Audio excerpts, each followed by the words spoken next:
Joining me now on the Knicks Film School Podcast. It is always a pleasure to get to speak to someone who I have been reading them and consuming things that they have written since I was a teenager. It was funny. Before I say who it is, I'm just like, well, wait a minute. I know I have at least one book of his in the house because before I started going to digital. So I had to go find Arnie and Jack. I'll ship it to you. Maybe you could autograph it. I have Belichick waiting on my Kindle for the summer for after the season is over. I'm very excited for that. He is a New York Times best-selling author. He has written more about sports than several lifetimes worth. And of course, he is the author of the upcoming book on Coach K. We're going to get into that in a bit. Ian O'Connor, welcome to the show. Hey, Jonathan, thanks for having me. Appreciate it. Absolute pleasure. So, it's interesting because you've never been like a Knicks beat writer or anything, but I was doing the research for this and I'm like, boy, Ian really has written a lot about the Knicks over the years. Was that like an intentional thing or you just kind of found yourself writing about them? Well, I love the NBA for starters. And really, I guess what would be considered by some people my heyday as a columnist in New York, at least when I was a little younger, it was the Knicks in the 90s. And it was just such a great time, even though they never won the championship. In the 90s, just to be a sports columnist in New York when you had the Yankee dynasty and the Knicks constantly knocking on the door, it was just a great time. And frankly, the Knicks were bigger than the Yankees in the mid-90s for a period there. It's hard for me to convince, say, someone of my son's age that was the case. But it was. The Knicks really had this town, and it's hard to believe or imagine really what New York would have been like had the Knicks actually won the championship, whether their chance to win it was, their best chances were 93 and 97, more so really than 94. I thought the 93 team was better than the 94 team. And so it was a time with Pat Riley and then Van Gundy skipping over the Don Nelson period of time, although actually Don Nelson's record wasn't that terrible when he got fired. And he had some injuries to deal with too that people forget about. Right, and he had the idea of trying to trade Patrick Ewing to acquire Shaquille O'Neal, which a lot of people didn't like at the time. Would have been a great move. So it was just being in the Garden and that's why Sunday night will be pretty fascinating with 15,000 people in the building. It's just a playoff game in the 90s in the Garden on a Friday night against whether it was the Jordan Bulls or the Reggie Miller Pacers or the Miami Heat. There really was nothing like that. So I'm hopeful that the Knicks will get back to that point. Maybe Sunday night will bring all of us of a certain generation down memory lane, and that'll be fun to see. And it's interesting because this team has been through so much over the last 20 plus years. I would argue that you have seen, written about, heard more than just about anyone. You've sat with, or you've had a one-on-one conversation with Dolan, which I think is the most revealing that, anything I've ever read of his or any show he's ever been on, has been. You've written about the Phil era. You get a sense of what's legit and what's not. Do you think that what they have going on right now is for real? Absolutely. I do. And I thought it was going to take longer than this. And I've talked to a lot of Knicks fans who felt the same way, that they were fine with maybe going this year with 29 to 32, 33 wins and never expected to get over 40. And so Thibodeau, the only question I had about him coming in was, could he take a little bit off his fastball when it came to his approach to dealing with players, the media, the Karl Anthony Towns relationship, and his relationships with front office executives over the years. They've not been good. He's had bad endings in both places, Chicago and Minnesota. I think what helped him this time around was a little advice from Jeff Van Gundy to lighten up a little bit. And although I don't think Tom would ever admit it publicly, I think he did take that advice. Van Gundy told me that, and I wrote about it for ESPN.com before the season. And I think that he recognized that he needed to tweak a couple of things. What else has helped him has been the fact that he has full belief in Leon Rose and William Wesley. And he didn't have that in his previous job. He didn't have that kind of relationship with the front office that he does now in New York. So I think that's helped. He's older now. He's in his 60s. He's gone through 2 jobs. He's learned some things. And so I think he's older. I think he's wiser. I think he's smarter. I think he's kinder. And I think he's gentler in subtle ways, not significant tweaks to the approach. I think Tibbs couldn't do that. But if you look at the last 2 New York coaches or managers who won championships in New York, Joe Girardi and Tom Coughlin, they both did that. They both changed their approach a little bit, and at the suggestion of others, got a little kinder, a little gentler, and it paid off. So I suspect, even though Tom would not admit it for public consumption, that he's done some of that, and I think that's gone a long way. Yeah, and that piece you referenced, you had a great line in there in which you referenced some of Tom's run-ins with the higher-ups in his previous stops. And then you mentioned James Dolan, I think with 2 gulps it was. And 1 gulp not enough for James Dolan. Well, no, one gulp was not enough. And how Tibbs would need to, perhaps adjust his approach. When you've also compared Tom to, well, maybe not compared Tom to Bill Parcells, but talked about Parcells' journey here with the Jets, and to go from, okay, great, you're taking over from, talk about comps, Rich Kotite and David Fisdale. I just thought of that one now. I wouldn't put Fisdale quite in that ballpark, but not quite. Okay, so maybe close enough. But Kotite, he was the worst head coach in New York I've ever seen, and he went from 3-13 to 1-15. And Parcells just being a local guy who grew up a huge Giants fan, Tibbs being a local guy who grew up a huge Knicks fan, and they're both tough guys, disciplinarians, and Parcells has been a Knicks fan forever, for basically like 70 years. Yeah. So he's loving this run, and he always was a big fan of Tibbs from afar. So I've talked to Bill a few times about Tom, and they've never met. They've never talked. I think they will probably after the season. But I think it's a pretty good comparison. Yeah, and I remember those Jets years and how exciting those were. Tom got the first step out of the way. He got them from whatever the heck they were the last several years to what they are now, which is fantastic. As you've written about several times, this is now the hardest step. Jeff Van Gundy has talked to you about this. You kind of implied it in the Zion piece that you wrote, which we'll get to in a minute. Do you think that what has taken place this year with these people, Leon Rose, Tom Thibodeau, in this market, do you think that will translate to making that next step, I don't want to say easier, but at least more feasible for this franchise? I agree with that, Jonathan. I think that's true. And the next step is always harder than just getting to competence and relevance and being competitive every night. I hate to say that's the easy part because it's very hard to do, but it is. Hasn't been easy for this franchise. Right. But I figured that Thibodeau would get it done within a couple of years, but he established that culture right away. And he knows that, I guess, and Knicks fans probably don't want to ask this question right now because they just want to enjoy the moment. And I get that. They deserve this. But of course, the big picture question is, can you win a championship with Randall and Barrett as your 2 best players? And ultimately, this is all about winning a championship. It's going to take 2, 3, 4, 5 years, who knows? And maybe it won't happen with this group. So that is something that Tibbs and Leon Rose and William Wesley and everyone else, they're going to talk about that a lot in the offseason. And as much as you hate to even think of Randall and maybe to a lesser degree Barrett going in a package at some point for a championship level top piece, that's something that is going to be thought about in the Knicks front office over the next summer or two, no question about it. So when you look at the people, the home run hitters that you have to compete against at the top, the LeBrons, Giannis, and Brooklyn and their big 3, and can you do that with Randall and Barrett as your 2 best players? And I don't know the answer to that question. Maybe yes. But I would say right now that you would tilt against that being a serious possibility over the next 2 to 3 years. And so the good news is the players who are at that level now can look at the Knicks as a feasible landing spot. If you want to get traded, if you're unhappy where you are, what Tibbs has done is he's turned this into a destination.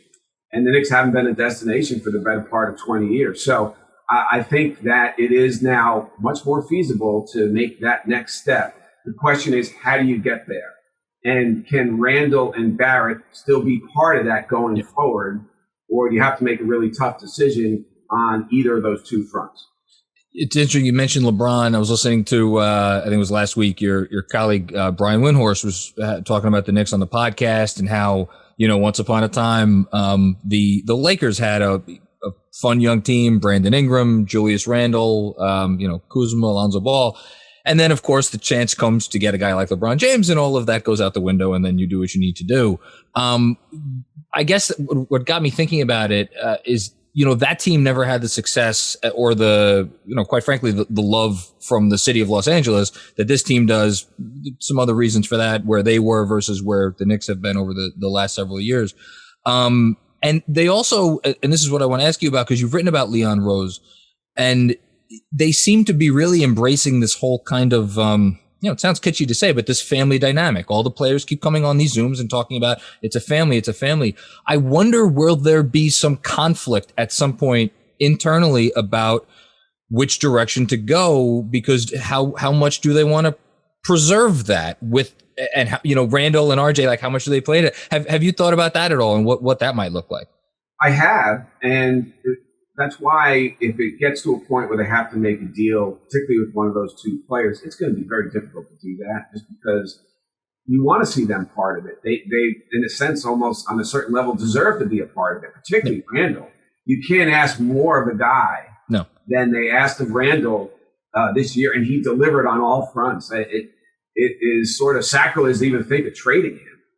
But at the end of the day, it's about getting the best possible players. And when you look at the players who win championships in this league, they are the superstars at the very top of the list of talent in the league. And so that, well, maybe you now believe that Randall is one of those players. And so, yes, we're going to keep him. And then we're going to, with our picks and maybe with Barrett, try to get another superstar or star with him and go that route. But those are very difficult conversations to have, because of the emotional attachment now to this team that the city has. Yeah. But I think that Tibbs is on record. Remember, he said we have to be aggressive in chasing free agents and the best players in this league, whether it's through free agency, through trades, drafting, developing, and then trading those players to get top talents in the league. So he's on record saying it. So. And he doesn't say anything by accident. He's been around a long time. He knows what he's saying when he's saying it. And I've talked to people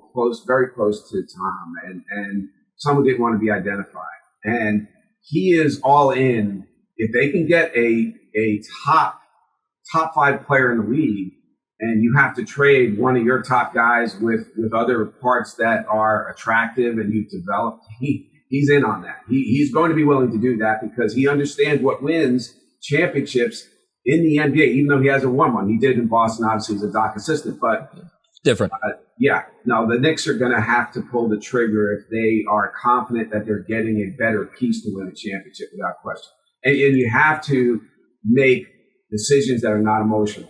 You have to take that out of the equation. So I guess the long way of answering your question is, I think the family part of this dynamic will be pushed aside for a bit to make a deal that puts them closer to championship contention. You make me think of famous line. It's not personal, it's strictly business, which makes me think of a lot of the comps that fans have for Leon Rose, that he's the Don of this thing. He has done quite a job, it seems, from afar, navigating, on one hand, everybody below him, putting them in the, making the organization a place that you people seem to want to be. And then there's the guy above him who, again, you've had a more meaningful conversation with James Dolan than anybody ever has, as far as I'm concerned. How important do you think Leon's ability to, I don't know if sidestep is the right word, but just navigate the complicated relationships that come with having a Dolan on team? Because look, fans are going to get mad at me for bringing this up, but look, the last 20 years is what it is. And to stick your head in the sand and say, oh, it's bad luck. I feel like that's a little silly. Dolan has been here for all of it. What do you take from what he's been able to do navigating that? I think he's done a good job, and a big part of it, obviously winning helps, but that Leon has been able to, Dolan really, my understanding is that the coaching staff and the front office, everything they've asked Jim Dolan to do, he's done. So right now, it's sort of a lights out partnership between coaching staff, front office, and ownership. Now, we saw with the Rangers, that can change in a heartbeat. Yeah. We thought the Rangers were actually sort of doing it the way that they announced they were going to do it, rebuild, and then all of a sudden, the people in charge of that are gone. So James Dolan could wake up one day and change everything. And that is something to be concerned about if you're a Knicks fan. And I think that those Ranger moves and getting rid of JD, one of the most liked Rangers ever, and the guy who's never had to buy a drink or a meal in this town, all of a sudden he's out the door. And so it's still an X factor. He's still a wild card. And I think those conversations Leon is going to have with agents and top free agents, their clients, Dolan's going to come up. And I think he's going to say, listen, I've managed him fine. I'm in charge of basketball operations along with William Wesley. We're running the show. He's listening to us. So what we tell you is going to happen is what's going to happen. Don't worry about Dolan. That doesn't mean that the top free agents aren't going to worry about the owner, because he is mercurial and unpredictable. And it's a good word, mercurial. So, yeah, and he's, the record is what it is. He's been the worst owner in the NBA for almost 20 years. So yeah, now that Bomber. Now that Sterling is out, yeah, Sterling being out of the league certainly, but so this year he's been a good owner because he stayed out of the way. He approved of the hiring of Thibodeau, and Leon Rose so far is doing a very good job, and he hired Leon Rose. So Dolan this year has actually been a pretty good owner, but the previous almost 20 years he was a really bad owner. So I think it's a question that Leon Rose is prepared to answer in free agency, and I think he'll do a good job of answering it. You have written as far as I'm concerned, the two definitive biographies on two of the three greatest dynasties, my sporting lifetime, at least, the Yankees and the Patriots. I'll give the Spurs their credit. They had a pretty good run as well.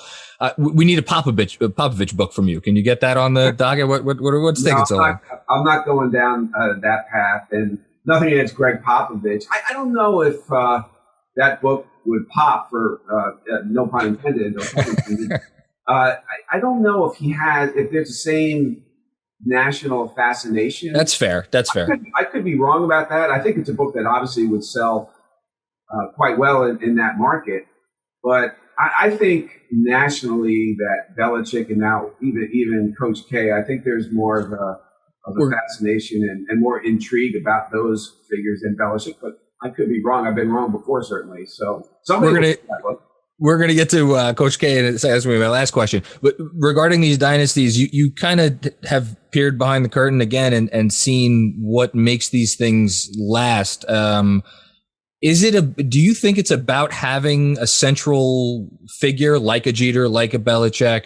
And again, here in New York, that's been really hard. Do you think it's even possible with the Knicks to have? I mean, we're all loving this year. This year's been fantastic. Do you think sustained success is possible in this market with this franchise? Well, we've seen it, so sure. I think if the Yankees could do it like they did, winning 4 out of 5 World Series and really almost 5 out of 6. Yep. And I think that what you saw in that program was there was an even-keeled consistency running right through that. Yeah. From Jeter to Torre to Mariano Rivera.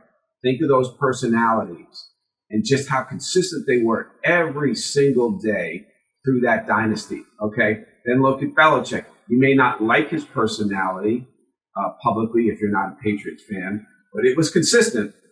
Almost every day he was consistent, and Tom Brady was too. So I think now what you need to see with the Knicks is Tibbs, who is consistent too, I believe.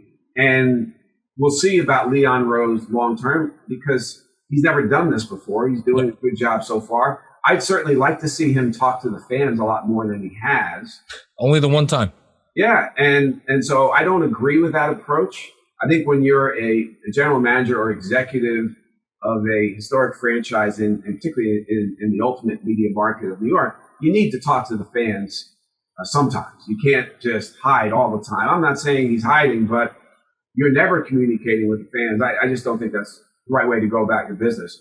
But he is doing a good job, and we'll see about him long term. But I think Tibbs now has hit a sweet spot in his career in his 60s, having learned from past mistakes. He might not, again, admit this for public consumption. I think he's made a couple of tweaks, and I think he's found a comfort zone. I know for a fact that he's comfortable in the New York media market, more comfortable here than he was with the media in Chicago and Minnesota, because he grew up with this media group to some degree under Van Gundy. Yes. A number of us are still around. Now, obviously, younger guys like yourselves are also part of this, but whether it's Mike Vaccaro, Adrian Wojnarowski, myself, Mark Berman, Frank Isola, these are all people who are around still that were there in the 90s when he was under Van Gundy, when there was a lot of success. So I know for a fact that he's very comfortable in this media market, and that helps. Last one, and then we'll let you go. The next one, oh God, I'm excited about this. Coach K, The Rise and Reign of Mike Krzyzewski. It feels like you've been working on this one for a while. Can you give us a little peek behind the scenes of what the process of writing that book has been like, and when fans can look forward to seeing that? Thanks, Jonathan. That book will be out in February after the Super Bowl, before March Madness, and it'll be interesting. I think he'll coach another 2, 3, 4 years, but it's possible this could be his final season. I knew he wasn't going to end on this note, not making the tournament, the pandemic shutting down and really ruining his season. So I knew he wouldn't retire off of that, but I'd be curious to see how long he goes now being in his 70s. But my process with the Coach K book, similar to the Belichick, my other books, talk to hundreds of people and just try to write the definitive profile of a great figure in sports. And so hopefully I'll pull that off. I'll let the readers be the judge of that. But I think with Coach K, he's not exactly what there are a lot of grandmothers around America who probably love him, or the perception of Coach K. But if you sat behind his bench, or if they did, they wouldn't love him as much. He is the most profane coach I think I've ever encountered. Really? A lot of people, unless you sit behind that bench, it's amusing how profane he is. And oh, wow. He admits it, but it's bad. It is rough.